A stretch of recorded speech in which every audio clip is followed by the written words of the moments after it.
para las 9 de la mañana. Como decíamos, desde hace varios días estamos viviendo un conflicto en materia de educación. Todo tiene que ver con la transformación educativa que plantea el gobierno y que desde los gremios docentes y también estudiantiles no se ve con buenos ojos. Para conocer más detalles y de cómo se está viviendo esto, desde la UDELAR también es que recibimos a Pablo Martínez, que es coordinador del Observatorio del Derecho a la Educación. Pablo, ¿qué tal? Bienvenido. Buen día. Bueno, muchas gracias. Buen día, José. Gracias por venir. No, justamente un día como hoy. Sí, claro, claro.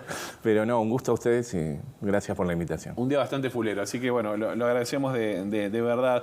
Bueno, decíamos, venimos metidos en un conflicto que parece bastante intenso y que no tiene una salida, por lo menos en la corta. ¿Cómo se está observando este conflicto? Sí, ciertamente es una situación compleja, porque lo que tenemos por un lado, digamos, es una reacción. Yo diría que tiene dos niveles, la reacción tanto de estudiantes como de docentes. Por un lado, a ciertos contenidos de esta transformación educativa, o sea, a lo que se está pretendiendo realizar, esta es una reacción, y la otra es a la forma en la que se está pretendiendo realizar, que es una forma que ciertamente no viene revestida de un nivel de diálogo, de intercambio con los actores que uno pudiera decir, bueno, sustantivo, interesante. Claro, bueno, de hecho, el presidente Luis Lacalle Pou dijo en Florida el pasado 25 que la transformación educativa se va a hacer sí o sí. Sí, no son señales, uno tendría que decir, desde las más altas esferas, digamos, de la autoridad política, que colaboren a ponerle algún tipo de bálsamo, ¿no? A la situación. Por el contrario, tienden a cristalizar posiciones, ¿no? Nosotros vamos a seguir con esto como dé lugar. Si ustedes siguen ocupando, lo vamos a seguir desalojando. Esto no parece ser una invitación, digamos, a buscarle una salida al conflicto, ¿no? Sino a afirmarse en una posición. Claro. Entonces, vos el único lugar que le dejás a la otra posición es la de que tenga que asumir su derrota en términos absolutos y no ir a lo profundo, digamos, porque siempre cuando uno piensa, digamos, estos intercambios políticos y en política educativa particularmente, uno entiende que quienes tienen que tomar decisiones también deberían pensar, bueno, ¿qué de verdadero o qué de necesario puede haber en lo que plantean los demás? Porque esa es una actitud educativa. Claro. ¿No? Entonces uno, imagínate, no solo educa en el aula, las autoridades se educan permanentemente. Sí. En las formas a través de las cuales se vinculan. Etcétera, claro. Sí. ¿No? Eso está en la tapa de todos los libros de pedagogía. Sin embargo, bueno, lo que estamos teniendo justamente es la salida de escena de un principio pedagógico fundamental, que es el diálogo. ¿No? Y esto en educación, yo creo que en cualquier área de la vida, ¿no? Pero en educación es particularmente complejo. Es la base. Es la base. Si vos no incorporás esto, bueno, por supuesto, en algún momento vos tenés que decir, bueno, dialogamos, discutimos, ponemos las posiciones sobre la mesa, bueno, tomamos decisiones.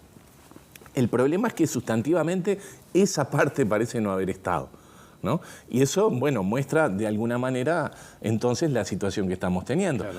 Y te pondría un tercer componente, porque también está pesando. Eso decía, el contenido de los cambios, la forma de los cambios, y a su vez el tema presupuestal, que también aparece fuertemente sobre la mesa.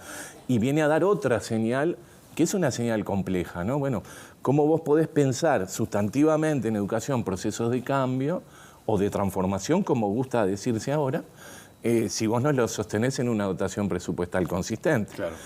Y cualquier analista, digamos, independiente, simplemente analizando los números del presupuesto educativo, puede ver claramente que hemos tenido, digamos, un descenso. Por ejemplo, si uno lo ve el gasto educativo en términos, el gasto educativo dentro del gasto público, ¿no? El gasto público general y el gasto social, estamos en los niveles del 2010. ¿no? 2010. Del 2010. No 2019. No. 2010. 2019 estaba más arriba del 2010. Nosotros hemos descendido sustantivamente. Estamos en los niveles del 2010 y, digamos, distintos analistas económicos hablan de una disminución del presupuesto en torno de los 150 millones de dólares. Entonces ahí hay otro elemento que ciertamente, además, se traduce luego en situaciones concretas, obviamente.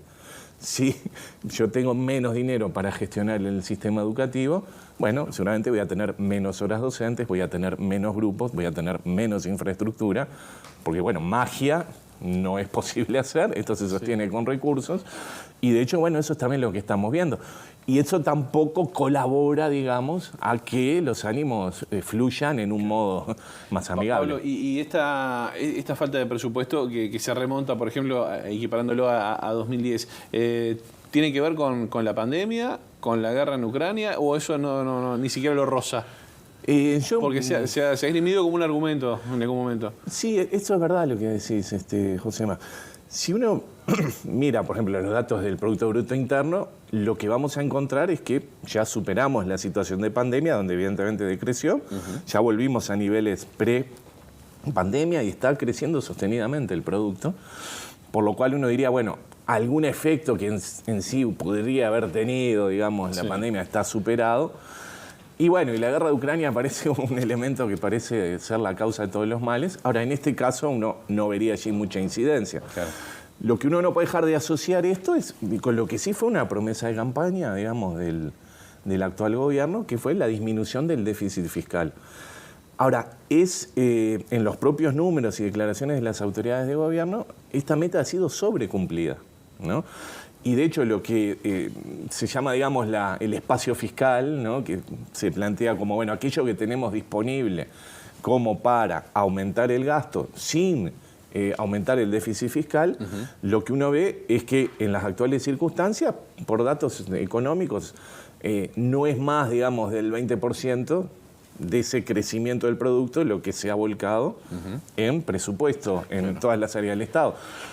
Por lo cual, la idea, digamos, del ajuste fiscal y de la disminución del déficit parece ir justamente en contra de áreas sociales, porque donde vemos grandes recortes es en área educativa, en área de políticas sociales en términos generales, en todos los aspectos. Yo entiendo muy poco de economía, voy a ser sincero, incluso a gatas me manejo con la mía, le quiero decir, Martín. No es poco. Pero claro, no, porque incluso el gobierno en algún momento ha dicho que en el marco de la pandemia se habían ahorrado 800 millones de dólares.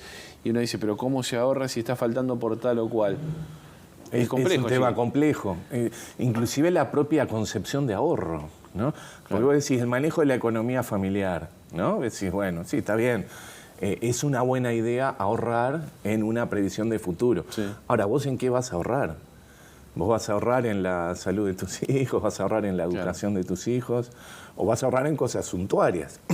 Dirás, bueno, está bien, no me voy a comprar tal bebida, no voy a ir al cine, bueno, ajusto por cosas que, bueno, pueden ser importantes para mí, pero no son sustantivas. Exacto. Ahora, lo que vemos en el ajuste en términos educativos es que estamos, digamos, ajustando en áreas sustantivas, que, ojo, comprometen el futuro, porque sabemos, digamos, que la educación, sobre todo en las poblaciones, digamos, que tienen menor acumulado de capital cultural, que tienen menores posibilidades sociales, porque están en un lugar más vulnerable y más complejo, para ellos particularmente la educación es importante. Claro. Y cuando yo ajusto, son los primeros que pierden. Ahora, este conflicto, de alguna manera, ¿no puede llegar a alimentar la deserción estudiantil? Bueno. Por la falta de presupuesto, por los conflictos en general. Vos, sí, claramente podés señalar, bueno, ninguna situación en la cual, digamos, la normalidad de la acción educativa se ve afectada va a favorecer los tránsitos educativos. Eso está claro. Ahora, bueno, quienes sostienen el conflicto lo que están diciendo es que justamente eso es lo que viene pasando. Se está afectando la normalidad y por eso el conflicto. Sí. Entonces, de algún modo ahí lo que se esgrime es que, bueno, lo que se está intentando es defender ciertas posiciones. Ahora, evidentemente, ¿no? Cuando se dan marcos de este tipo, la afectación de las posibilidades de aprendizaje y demás se da fuertemente. No se puede desconocer esto. Ahora, poniendo, digamos, justamente este dato sobre la mesa, es que uno lo que esperaría es, entonces, mayores niveles de diálogo, justamente para superar esto. Porque es verdad que también la afirmación, bueno, nosotros vamos a seguir adelante, pese a lo que ustedes estén diciendo, o las afirmaciones del ministro, muy recientemente, el ministro de Educación. Estamos dispuestos a explicar, pero no a revisar el rumbo. Bueno, yo el mensaje que estoy dando entonces es, acá no hay diálogo, acá hay monólogo. Pues si yo te explico, te digo, Josema, mira, yo te voy a explicar, pero y vos no me preguntar. Claro, bueno, tenemos un problema. Entonces, por supuesto que esto afecta. Ahora, el problema es de fondo. Ahora, ¿se puede hacer una transformación educativa inconsulta de alguna manera, sin la participación de los docentes, de los alumnos? ¿Eso se puede llegar a hacer? Bueno. ¿Qué sale de eso? Y lo que sale de eso es algo muy poco sustentable. Pues si vos me preguntas, ¿se puede hacer? Y sí, yo puedo aprobar un nuevo currículum, porque tengo los votos para hacerlo. Yo puedo aprobar cambios en la formación docente porque tengo los votos para hacerlo. Yo puedo aprobar las políticas focalizadas, etcétera, etcétera. Ahora, el ABC de la política educativa es que si yo pretendo cambiar algo, que es algo que está, ponele, muy asentado, que está muy metido en las prácticas, en el sentido común, desde muchísimos años, yo tengo que trabajar con la comunidad educativa para cambiar eso. Toda la bibliografía sobre cambio en educación te va a decir esto. Mirá, no hay cambio sustentable, pues se puede hacer el cambio, pero no es sustentable si no tiene una aceptación mayoritaria y una comprensión y un ponerle el hombro de los que hacen cotidianamente la educación. Claro, porque lo que está en el territorio justamente hacen eso, poner el hombro, ¿no? Son los primeros en dar la cara. Yo estoy poniendo el hombro y si yo siento que, digamos, ese esfuerzo, trabajo cotidiano, por un lado no está siendo reconocido salarialmente como uno esperaría que fuera, pero a su vez mis ideas, mis reflexiones tampoco parecen ser tenidas en cuenta para pensar la política en términos más generales. Bueno, el proceso que se produce es de malestar, ¿no? Hay mucha bibliografía educativa sobre el malestar. Bueno, esto genera sin duda malestar. Entonces el tema es la sustentabilidad de los cambios. No si uno los puede hacer, no, puede hacer, sí. Ahora, ¿son sustentables? ¿Efectivamente van a tomar carne en las prácticas cotidianas o van a pasar en un nivel, digamos, por arriba que ni siquiera las va a tocar y en verdad todo va a continuar más o menos igual? Porque convengamos que es necesario realizar cambios, pero el asunto es que tienen que hacer cambios que se hagan carne. Claro. Ese es el tema. Y, sí, y capaz que de prepo no sería lo mejor. ¿Cuánto pesa la política partidaria en esto? Porque política hay en todo. Ahora, partidaria hay un... Política hay en todo, no cabe duda. Sí. El tema de la política partidaria en esto es un tema clave porque nosotros tenemos una dificultad que es el poder sustraer algunas áreas estratégicas de la política nacional, no digo partidaria, la política nacional, de los vaivenes de la política partidaria. Y lamentablemente yo creo que hace ya algún tiempo que se ha colocado a la educación en el centro de la disputa partidaria y en el centro de la posibilidad de obtener votos que se traducen en luego posiciones de gobierno. Nuestra última campaña electoral fue muy clara en esto, ¿no? Educación, bueno, seguridad también, ¿no? Como temas claves en los cuales lo que se sostenía, bueno, de algún modo todo lo que se ha hecho está mal, debe ser revisado, y acá nosotros tenemos otra posición que es la que efectivamente va a producir los cambios. En educación, si vos no lográs, digamos, cambios que estén sustentados en un acuerdo político amplio, tampoco esto es muy sustentable, porque la natural rotación, digamos, del partido en el ejercicio del poder, luego va a ser que quienes hoy están diciendo, no, esto no es sustentable, no hay que ir por ahí, cuando tomen el gobierno van a estar interpelados por lo que venían sosteniendo. Entonces, esto es clave. Y además hay un punto más. Los cambios en educación no se hacen en 3, 4, 5 años. Un periodo de gobierno son 5 años. Ahora, efectivamente, el periodo en el que vos podés hacer cambios son 3. Digamos, en el primero, las autoridades de la educación asumen a mitad de año del primer periodo de gobierno. Y el último ya está muy contaminado por la cuestión electoral. Entonces, vos decís, son 3 años. No hay, digamos, bibliografía sobre el tema educativo que te digan, mirá, vos vas a hacer un cambio educativo express en 3 años y vas a alterar prácticas que vienen de mucho tiempo para atrás en poco tiempo y además sin tener relación con los que están haciendo cotidianamente lo educativo. Me hizo acordar de la reforma Rama. Bueno, sí, efectivamente se dio un problema ya similar. Por el 96. Claro, o sea, el segundo gobierno de Julio María Sanguinetti, ¿no? Rama, entre el 95 y el 99, fue el presidente del CODICEN. Y muchas de estas cuestiones estuvieron en discusión. Claro. ¿Sí? Yo te diría con una diferencia. En Rama uno podía ver un proyecto educativo global que estaba sostenido en la propia figura de Germán Rama, entonces, con la cual podía haber muchas diferencias. En ese caso, las diferencias eran, además, particularmente por la forma de implementación. Uno podría decir, con Rama había una mirada de largo plazo, ¿no? El aumento de la escolaridad en el nivel preescolar, la escolaridad de tiempo completo, las escuelas de tiempo completo. Había algunos temas en los cuales podía haber ciertos consensos más amplios, ¿sí? Pero, claro, el problema es que, de nuevo, esto no estaba siendo o no fue, digamos, objeto de intercambio. Pero, entonces, esto llevó a esas dificultades. Ahora, en este caso, es mucho más difícil ver ese proyecto educativo en términos más globales. Y más en un nivel de conflictividad como el que estamos ahora, ¿no? Pablo, nuestra productora, Betania Núñez, nos dice que nos queda 1 minuto. Gracias, Betania. Yo sé que es muy complejo acortar tiempos para tener conceptos claros, pero ¿qué pasa con la UDELAR? El presupuesto, recién hablamos del presupuesto en el marco de la rendición de cuentas. En diputados se consiguió algo para el Hospital de Clínicas, para un par de proyectos allí que efectivamente se van a poder concretar.